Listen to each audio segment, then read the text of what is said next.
Halo kawan, kita ketemu lagi di channel kesayangan Aku Niku atau Aku Niku Channel. Dan seperti biasa pada hari ini saya juga ditemani oleh dua rekan setia saya. Di sini ada Pak Ponco. Halo Pak Ponco. Yes, halo. Oke, halo. Kemudian juga ada Bro Aris di sini. Halo Bro, apa kabar? Halo, halo. Mantap. Oke, ya mantap ya, baik mantap. Oke, kita ketemu lagi di kondisi yang baik ya, kita sehat dan seterusnya. Ini adalah sesuatu yang harus kita syukuri nih. Dan di kesempatan kali ini kita akan membahas salah satu topik yang menarik nih. Ya, kita lihat dulu ya judulnya ya. Nah, ini dia. Flexing, petanda krisis jati diri kah? Gitu ya. Nanti kita akan bahas ya, karena saat ini tuh lagi ngetren istilah flexing gitu ya. Dan konotasinya rada negatif sih. Nanti kita akan cari tahu sebenarnya apa itu flexing. Terus kemudian kenapa orang ngelakuin flexing gitu ya, dan apa sih dampak dari perilaku flexing ini? Ini sebenarnya perilaku yang wajar atau enggak sih gitu ya. Di sini kita akan kupas fenomena flexing yang memang ya ini tanpa sadar kadang kita juga ngelakuin flexing nih kayaknya gitu ya. Oke, sebelum kita bahas lebih lanjut tentang topik kita, petanda krisis jati diri gitu ya, kita akan bahas sedikit dulu dengan rekan saya di sini. Istilah flexing itu sebenarnya apa sih ya? Kita boleh berangkat dari Bro Aris dulu ya. Ya, gimana Bro Aris memaknai kata flexing ini? Flexing kalau saya nangkepnya sih pamer ya Pak ya. Apapun bentuknya, ya pokoknya pamer gitu aja. Oke. Gitu. Pamer. Ceritanya kalau saya hubungkan dengan story, flexing itu sebetulnya dulu dipakai untuk cenderung agak merendahkan di kelompok masyarakat tertentu, terutama orang kulit hitam. Jadi orang kulit hitam tahun 90-an itu kan mengalami masa-masa mereka itu semakin ya kelihatan lebih naik di terutama memang ini di Amerika. Jadi itu fenomenanya berarti 30 tahun lalu sekitar itu. Nah, mereka itu berbagai macam mau memamerkan sesuatu yang mereka tunjukkan sebagai kelebihan karena mereka awalnya kan inferior di antara kelompok kulit putih itu. Nah, kemudian mereka karena rodok norak memamerkannya, lalu diistilahkan sebagai flexing. Jadi, kalau saya menyimpulkan istilah flexing itu nuansanya pasti ke negatif, bukan netral. Apalagi positif, bukan. Pasti negatif. Karena ya memang kata-katanya kan flex. Flex itu kan biasanya kalau kita bicara tentang tubuh, itu tubuhnya itu mau ditunjukkan bahwa lentur dan sebagainya, gitu loh. Nah, orang di sana kan goyang-goyang dan seterusnya itu tadi. Nah, tapi kalau berlebihan itu diistilahkan flexing. Tapi ternyata setelah 30 tahun kemudian, yang diflexingkan itu bukan tubuhnya. Ya, kadang-kadang tubuh itu kan berotot dan sebagainya ditonjolkan. Tapi hari ini yang ditonjolkan bukan tubuh saja, tapi juga ya itu tadi sesuatu yang berhubungan dengan materi yang itu tadi, yang digambar ini persis. Gitu ceritanya. Oke. Ya, jadi kalau kita lihat flexing itu sesuatu yang memang ada historinya gitu ya, ada sejarahnya gitu ya untuk memamerkan sesuatu seperti yang Bro Aris sampaikan tadi kan. Nah, dari warga kulit hitam di Amerika yang sebelumnya itu kurang mendapatkan tempat gitu ya, ketika mereka mulai rising naik, ya mereka mulai menunjukkan sesuatu yang mereka punya. Inilah kami, inilah yang kami punya seperti itu. Dan ternyata istilah flexing ini dari informasi Pak Ponco juga istilah yang sering kali dipakai di dunia ini ya, binaraga gitu ya, untuk nunjukin otot dan seterusnya itu ya.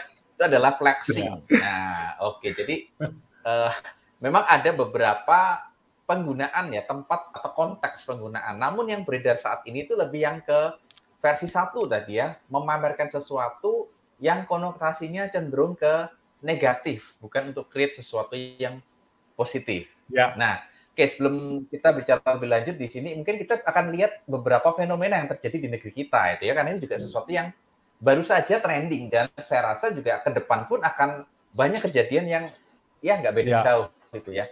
Oke, boleh kita lihat ya kasus-kasus seperti ini kasus yang terbaru mungkin ya untuk flexing gitu kan. Kalau udah kayak gini-gini tuh langsung ada yang mention Dirjen Pajak gitu. Twitter Oke. Ini langsung. menarik gitu ya. Nah, langsung Twitter itu ya. Nah, terus kemudian ada fenomena lagi yang lain yang kami dapetin dari berita gitu ya. Ini adalah kasus yang mungkin beberapa tahun yang lalu. Tapi ternyata itu juga fenomena Fakta-fakta yang mirip. real. Ya. Iya, fakta-fakta real itu ya. Ini juga sama gitu kan.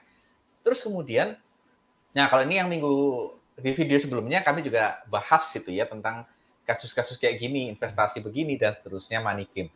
Nah, terus ada lagi yang sama juga di sini si Doni Salmanan gitu yang juga kena juga kasus ini. Terus ada satu lagi ini yang juga termasuk baru gitu ya, ada video dari selebriti gitu ya, ngamerin segepok uang gitu ya. Waduh, di saat kita belum gajian, belum THR-an, belum punya uang banyak gitu ya. Ada yang sudah flexing gitu ya. Aduh, ini rasanya sesuatu banget Ngilu. ini ya. Iya, ngilu rasanya. Oke. Nah, ini sesuatu yang terjadi di sekitar kita dan ternyata dengan memamerkan itu, yang menarik nih masyarakat kita suka loh hal-hal seperti itu. Nah, ini ada fenomena apa sih dengan masyarakat kita? Ini mungkin yang akan kita bahas ya, gitu ya. Mungkin Bro Aris mau memberikan ini opini ya, kira-kira apa yang terjadi di masyarakat kita? Kenapa kok kita tuh suka tontonan yang begitu dan kita itu menjadi bangsa yang suka menjadi seperti itu. Makanya korbannya banyak kan. Gimana nih? Nah, karena mungkin gini ya Pak ya, kalau saya ngamatin, pertama dari orang yang flexing. Kayaknya orang-orang yang suka pamer ini, saya pakai kata-kata pamer aja lah. Mereka yang punya penderitaan gitu ya. Menderita bisa karena mungkin nggak percaya diri, atau dia memang kepingin diakui. Jadi semakin dia flexing, saya tuh malah semakin prihatin ngelihatnya, Pak. Mungkin beda dengan masyarakat. Kalau masyarakat melihat, wih pamer mobil mewah gitu kan keren, jadi kepingin. Kalau saya malah ilfil. Karena apa sih gitu loh, yang dipamerin tuh apa? Dan menjadi tidak berfaedah gitu yang dipamerin. Memang kalau orang lain tahu kita punya mobil mewah, bisa apa kan gitu. Malah lebih baik kalau saya malah bisa sakit hati malah. Nah, bisa iri dan sebagainya. Kalau saya sering lihat sepintas di Facebook itu banyak yang nge-share video tentang tips trik Photoshop, Microsoft Excel. Malah yang seperti itu sebenarnya kan juga flexing ya Pak Pon ya berarti. Pamer skill kan ya. Tapi menurut saya itu jauh lebih berfaedah daripada mamerin mobil mewah. Nah, jadi mungkin masyarakat di sini juga merasa hidupnya susah juga, jadi ngelihat barang-barang mewah itu kayaknya enak. Nah, kalau sudah seperti itu, tampaknya ada yang salah deh di hidup kita. Gitu. Karena hidup enak itu nggak harus mewah kan. Oh, ini mulai. Oke.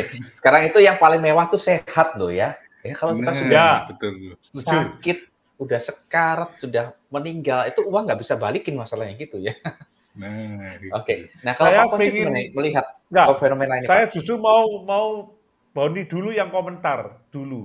Mungkin ada cerita khusus dan seterusnya yang ini. Ada nggak? Tentang kesehatan kayaknya, Pak. Iya, itu ada sedikit sih ya. Jadi kan mungkin ada yang sempat berpikir ya, akun-akun ini kok sudah sempat on lagi, kok sempat off lagi gitu ya. Ya itu sebenarnya pemicunya sih di saya gitu ya, karena memang waktu itu saya lagi sedikit ada trouble dengan kesehatan itu ya.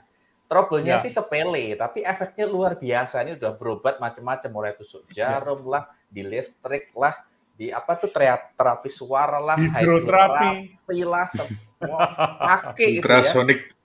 Iya, ya walaupun ada duit untuk bayar ya bayar terus, tapi kalau nggak sembuh ya susah loh gitu ya. Betul. Ya jadi sebenarnya ya memang sih uang itu penting ya, karena kalau kita lihat flexing ini kan identiknya ke uang gitu kan, kekayaan, aset dan seterusnya. Itu memang penting untuk hidup karena kita itu manusia yang punya roh juga punya tubuh, di mana tubuh ini material, kita butuh materi untuk hidup kan. Nah, tapi di luar itu ada sesuatu yang sebenarnya lebih penting dari sekedar ya itu tadi gitu loh. Kita hidup mengejar ini dan memamerkan ke orang lain.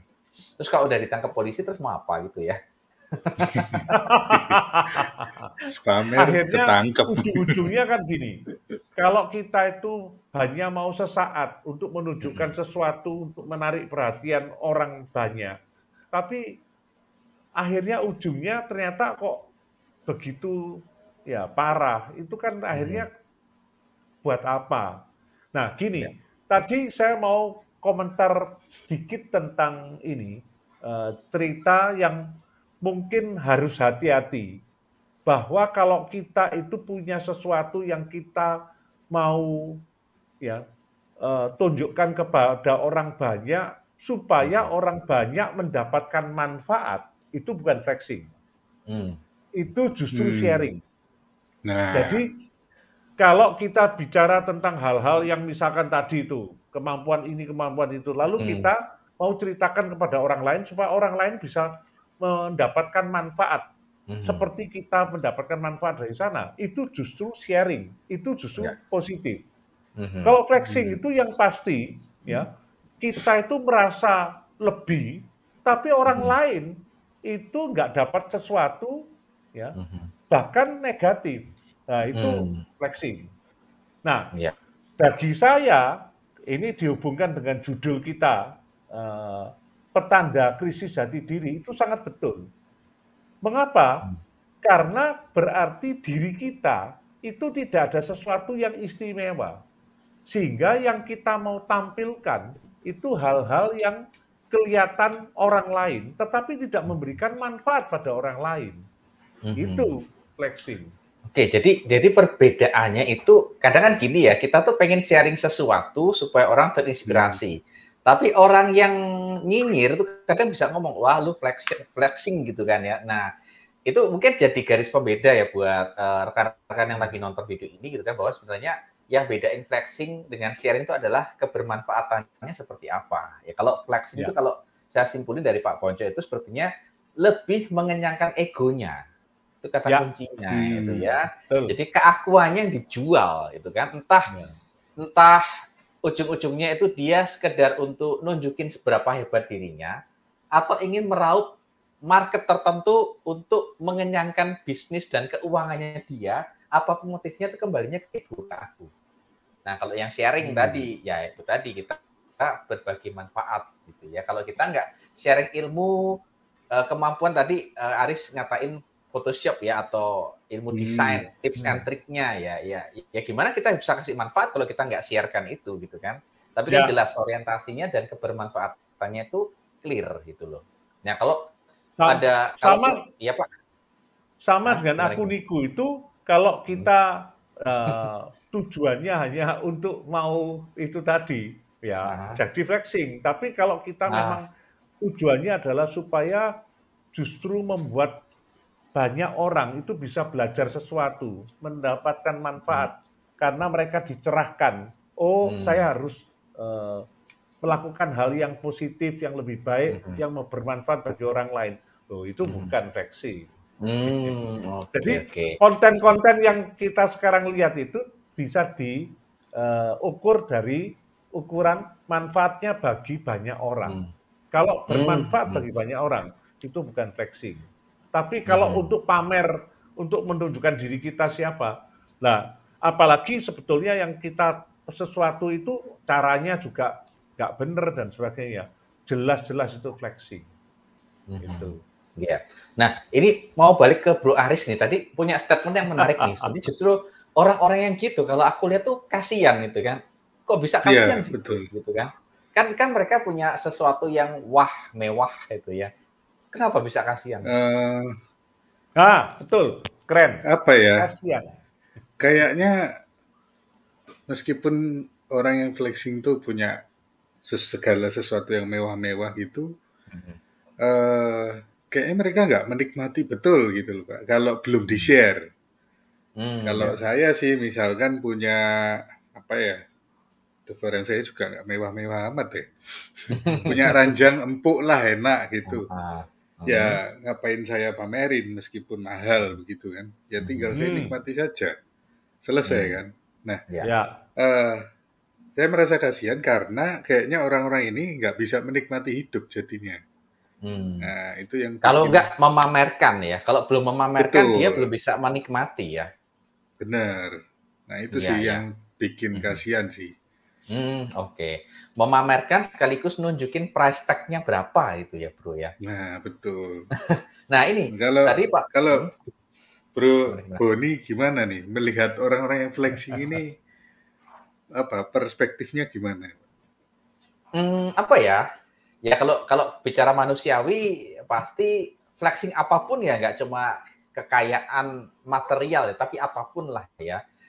Ya pasti sepet sih ya, sepet ya. Sepet itu apa sih kalau bahasa Indonesianya sepet itu ya yang nggak ya kurang nyaman lihat kondisi seperti itu. Tapi ya ya harus belajar menerima, that's life. Hidup seperti itu nggak mungkin semua orang flat kan ya. Tapi pasti ada orang-orang yang bersandiwara lucu-lucu supaya kita terhibur mungkin ya. Atau kita harus belajar untuk lebih bijaksana itu kan.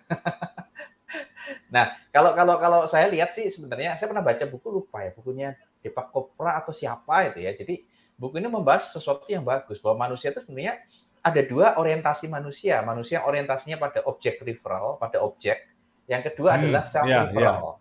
Nah, orang-orang yang merasa belum tuntas menikmati sesuatu sebelum pamer itu berarti orang-orang yang jelas itu objek oriented. Jadi objek yang dia punya properti yang dia punya itu adalah jati dirinya. Tanpa itu dia nothing, bukan siapa-siapa. Tapi orang yang self-referral itu adalah orang yang percaya diri dengan apapun kondisinya, apapun kekurangannya. Hidungnya agak pesek kayak saya lah atau apalah, tapi ya inilah aku. Keren. Identitasku bukan karena handphone yang aku punya, bukan karena mobil mewah yang aku punya dan seterusnya, tapi ya inilah aku.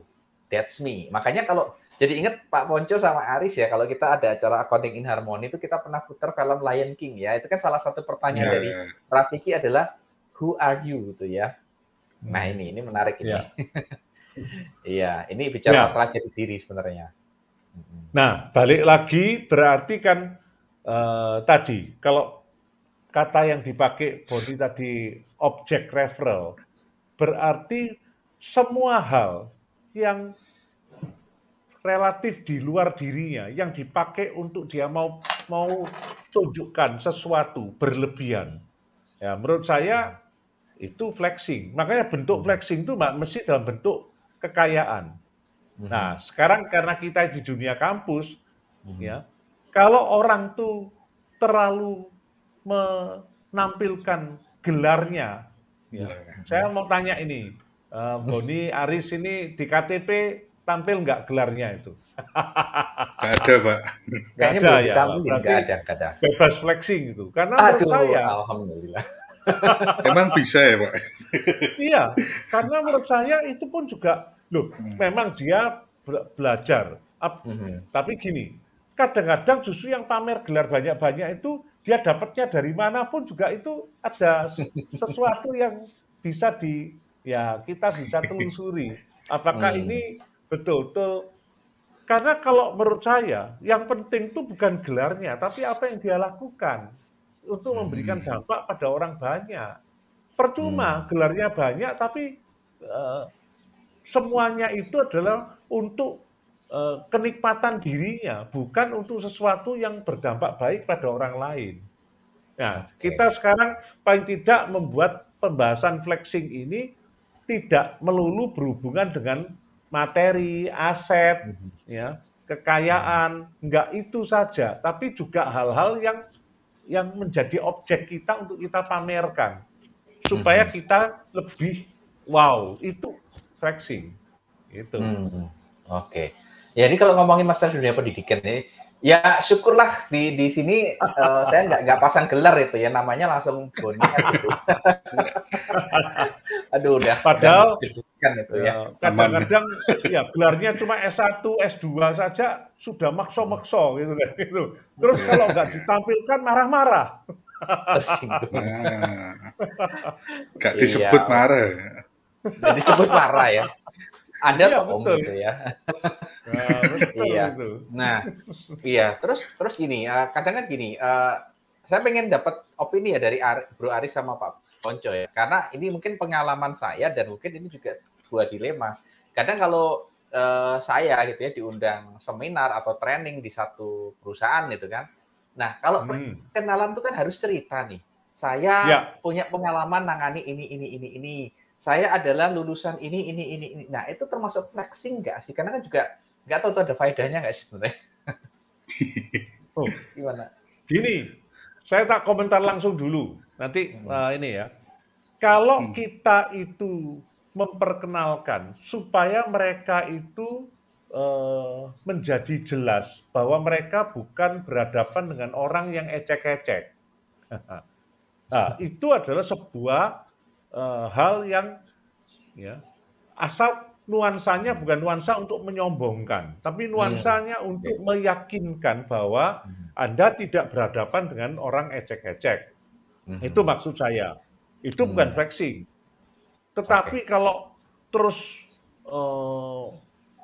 caranya menjadi berlebihan, tapi kemudian ternyata apa yang ditampilkan, yang disampaikan itu tidak memberikan dampak yang jelas kepada orang itu. Nah, ya itu berarti tadi waktu menampilkan gelar-gelarnya ya flexing. Gitu. Oke. Nah, kalau Bro Aris gimana nih Bro? Lihat fenomena kan di halo, iya, oke. Nah, dirimu kan juga konsultan itu ya. Jadi kan pasti kan ketemu calon-calon klien kan nih, gitu kan. Nah, kalau menurutmu gimana nih, gitu kan? Apakah itu termasuk flexing atau gimana? Apa ya? Kadang kan hal-hal dalam pitching seperti itu memang perlu ya Pak ya. Itu kita sebutnya kan portofolio. Karena kalau kita nggak pernah menceritakan portofolio, bagaimana si calon klien ini nanti percaya akan kemampuan kita gitu. Ya tinggal dilihat aja apa yang diceritakan portofolionya beneran kompeten nggak saat jalan. Nah, kebanyakan kan mungkin ya, saya juga nggak tahu sih. Mungkin ada yang ceritanya selangit, kliennya perusahaan besar-besar, tapi ya nggak tahu kontribusi atau enggak kan gitu. Yang ngukur harus kliennya sendiri gitu. Nah, oke. Tapi kalau kita cerita, sih, kalau ceritanya kan mahasiswa nggak tahu. Nggak, ini out of topic ya. Ya lanjut Bro. Kadang gini sih Pak, kadang saya juga cerita pengalaman di klien, tapi bukan saya menangani klien sebesar apa, tapi hal apa yang saya petik di klien itu yang bisa dipelajari oleh teman-teman mahasiswa. Jadi intensinya bukan mamerin saya punya klien ini, tapi ini loh saya punya pengalaman ini, hal menariknya ini kalian bisa pelajari. Kayak gitu sih Pak. Ya. Orientasinya berarti tetap balik ya, konsisten ya, sharing. Betul. Ya. Tadi kalau perkenalan itu untuk meyakinkan bahwa mereka tidak mengundang orang yang salah itu ya. Ya. Jadi istilahnya itu adalah recognition lalu acceptance. Recognition dan acceptance itu nggak apa-apa. Tapi harus dilanjutkan dengan ini impact yang jelas, yang beneficial, itu istilahnya begitu. Tapi kalau sekedar pamer-pamer terus ternyata nggak jelas, itu opo ae sing diomongno, itu flexing gitu. Kadang juga ngeri Pak kalau pamernya perusahaan besar-besar gini, wah kliennya juga ngeri, wah ini jangan-jangan mahal nih kan gitu. Iya. Kalau Pak Boni sendiri gimana Pak pengalamannya Pak? Pengalamannya yaitu sempat ini nggak merasa wah jangan-jangan ini flexing gitu. Oh, kalau sejak istilah itu trending gitu kan, ya sempat terasa seperti itu. Jangan-jangan yang aku lakuin ini flexing gitu kan. Makanya sejak itu sebenarnya saya termasuk orang yang jarang posting di sosial media. Bener nggak sih, Bro Aris kalau lihat kan? Bener. Jarang banget gitu ya, karena sama takut ya, misalkan lagi happy-happy sama family, sama anak. ntar dikira flexing. Dan itu juga nggak baik untuk orang yang, mohon maaf, mungkin masih belum punya pasangan, belum dikaruniai keturunan. Itu kan juga nggak ada faedahnya kan gitu kan, flexing kita atau foto-foto kita. Jadi saya berusaha untuk menahan diri ya untuk posting sesuatu yang nggak bermanfaat ya. Kalau aku Niko pasti tak sharing ya, karena memang ini ya ini kan ingin memberikan impact. Tujuannya gitu. adalah sharing. Betul. Ya, tapi kalau mainan-mainan harganya sekian juta kayaknya enggak ada ya dipamerin di sosmed ya itu. Nah, itu untuk konsumsi pribadi sih. Ini hari-hari ini sosmed itu menjadi sebuah hal yang sangat sensitif. Apakah kita ini ya harus hati-hati? Apakah kita ini sebetulnya mau sharing untuk menginspirasi, untuk memberikan dampak baik, atau justru untuk ya itu tadi pamer tentang itu tadi. Nah, kadang gini Pak Monco, ada yang menarik nih Pak. Ada berapa kali ya, saya nggak usah sebutin nama itu ya di Facebook sih, itu ada yang dia upload foto misalkan lagi di luar negeri, terus kata-katanya tuh ayat-ayat agama Pak. Ini wah, thanks God, terus mungkin ada ayatnya. Ini sebenarnya flexing atau sharing sih gitu, jadi bingung. Bersyukur ya Pak. Gini. Yang pasti itu adalah kalau orang banyak melihat itu menjadi terinspirasi, pasti itu bukan flexing. Tetapi waktu orang lihat itu terus gini, malah gitu ya. Nah, itu menurut saya itu flexing. Sama, berbagai macam aksesori yang kita pakai, itu hati-hati. Kalau kita itu memang tepat momennya dan seterusnya, itu sebetulnya ya karena punya ya harus dipakai, kan gitu. Tapi kalau tujuannya, saya tahu persis ya, bayangkan itu motivasi yang ada di dalam diri kita itu kita yang bisa ngerasakan bahwa kita ini tujuannya mau pamer atau mau membuat sesuatu yang baik untuk orang lain sebagai sharing. Itu aja. Gambarannya paling gampang itu tadi. Iya, oke. Jadi dari kita diskusi ini, rekan-rekan yang pada nonton Aku Niku sudah mulai memahami itu ya, kapan kita flexing, kapan kita sharing, ya. Ini bicara masalah impact. Kata kuncinya di situ, impact. Dan sebenarnya kita sendiri yang paling paham diri kita. Kita tuh niatnya apa sih kan gitu ya? Apakah niatnya pamer dengan bungkus ayat-ayat tadi, kata motivasi indah, atau memang kita niatnya untuk sharing? Itu kan kita sendiri yang paham, gitu ya. Jadi intinya lebih bijaksanalah dalam menggunakan sosial media, gitu ya. Karena apa yang kita posting itu tidak akan menyenangkan banyak orang, ya. Bukan berarti kita terus nggak usah posting. Ya silahkan posting, tapi lebih bijaksanalah dalam memposting sesuatu, gitu ya. Nah, mungkin ada ini nggak sebelum kita akhiri, gitu ya? Ada tips-tips nggak nih dari Bro Aris dulu, nanti dari Pak Ponco juga ya, kira-kira apa yang harusnya kita lakuin ya, melihat dunia yang sekarang seperti ini, melihat yang respon orang juga mungkin bisa menganggap, wah Boni ini flexing dulu gitu ya, padahal enggak gitu ya, hati ini enggak, tapi orang merasa begitu kan mungkin nih. Gimana Bro Aris kira-kira tips kita menjalani dunia ini? Kalau dari saya sih, mungkin teman-teman yang nonton ini jangan mudah tergiur ya melihat sesuatu, karena melihat sosmed itu kayak racun gitu loh, kayak toksik lah. Kalau kita nggak bijaksana. Nah, saya jadi ingat waktu mata kuliahnya Pak Ponco itu cerita tentang quality is conformance. Ya, jadi kepikiran nyambungin itu, bahwa sesuatu dikatakan berkualitas kan kalau performance-nya melebihi ekspektasi. Performance kita yang bisa kontrol. Dan sebaliknya juga ekspektasi kita harusnya bisa kontrol dong. Keren. Jadi jangan membiarkan ekspektasi kita dikontrol oleh orang di luar sana yang flexing. Nah, ini maksud saya. Jadi harus bijak melihat segala sesuatu yang flexing. Ya udah, nggak usah tergoda. Jadi kendalikan aja ekspektasimu. Ya maintain betul aja. Kalau yang bikin kita kecewa, sedih, merasa gagal itu kan ketika performance kita nggak melebihi ekspektasi. Nah, celakanya ekspektasi kita biarkan ikut orang lain. Nah, itu sih kalau tips dari saya, Pak. Oke, jadi kontrolnya lebih dari diri ya, Bu Aris ya? Betul. Oke, baik. Kalau dari Pak Ponco, gimana Pak? Kalau saya gini, kita itu harus mengisi diri kita. Kita itu harus memperbesar kapasitas kita untuk supaya apa yang kita nanti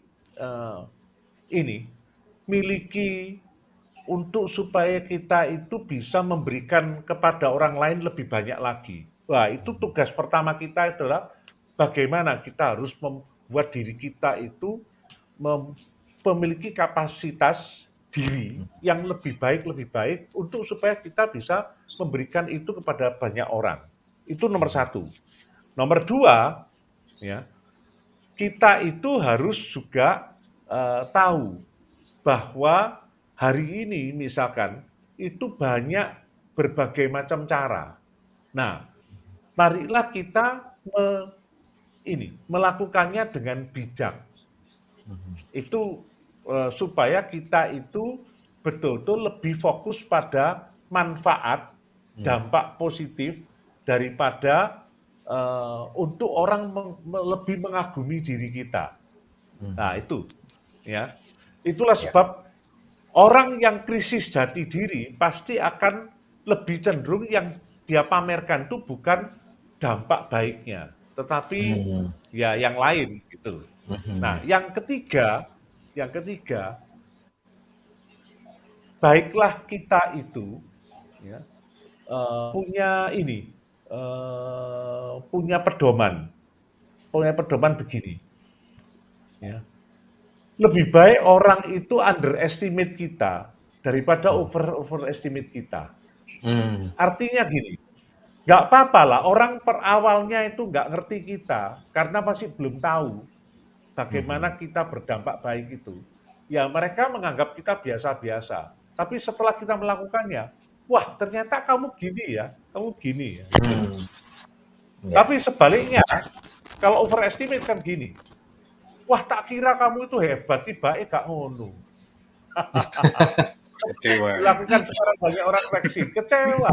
Nah itu sih terakhir.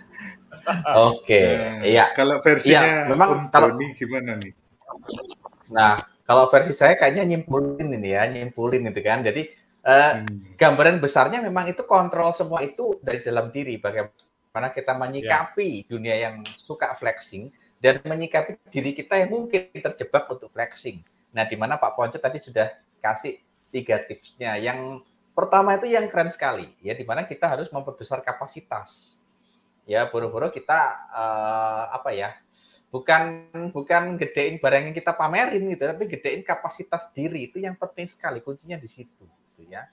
Terus kemudian bicara masalah impact kedua. Nanti ketika kita membesar kapasitas diri dan at the end kita harus berbagi ke orang, kita harus memberikan impact, ya. Itu kalau baca bukunya Purpose Driven Life pasti paham sih hal itu, gitu ya. Nah, ini adalah hal-hal yang mungkin bisa menjadi tips itu buat rekan-rekan yang nonton akuniku, gitu ya, bagaimana kita menyikapi dunia yang seperti ini, gitu ya, yang banyak sekali flexing di mana-mana. Nah, itu saja untuk diskusi kita ya untuk kata flexing dan dampaknya pada jati diri, hati-hati gitu ya. Nah, sebelum itu kita akan seperti biasa dengar satu pantun masterpiece dari Bro Aris. Silakan, Bro. Siap. Pantun untuk tema flexing ini ya. Main ke Prambanan ternyata ketemu mantan. Pulangnya malah diajak balikan. Percaya diri tak selalu tentang kekayaan, tapi tentang karakter dan keterampilan. Wah, ini benar ya. Jadi nyambung ya apa yang Pak Ponco sampaikan sebagai tips tadi gitu ya, dan tipsnya Bro Aris dengan versi yang ketemu mantan ngajak balikan tadi gitu ya. Padahal itu sesuatu yang tidak kita semuanya spontan ya, terutama untuk pantunnya itu tidak spontan gitu ya. Kita nggak rancang dari awal. Oke. Nah, sekali lagi informasi buat rekan-rekan yang merasa video ini memberikan benefit, dampak ya, silahkan di subscribe, juga di like, jangan lupa gitu ya. Terus juga bagiin ke teman-teman lain supaya bisa memberikan impact yang lebih besar lagi gitu ya, bahwa kita sama-sama belajar untuk menjadi lebih baik, versi kita yang lebih baik lagi. Oke, itu saja diskusi kita untuk video kali ini. Ya, kita akan ketemu lagi di video-video menarik lainnya dengan topik-topik yang juga pastinya menarik. Oke, salam Akuniku. Akuniku. Oke.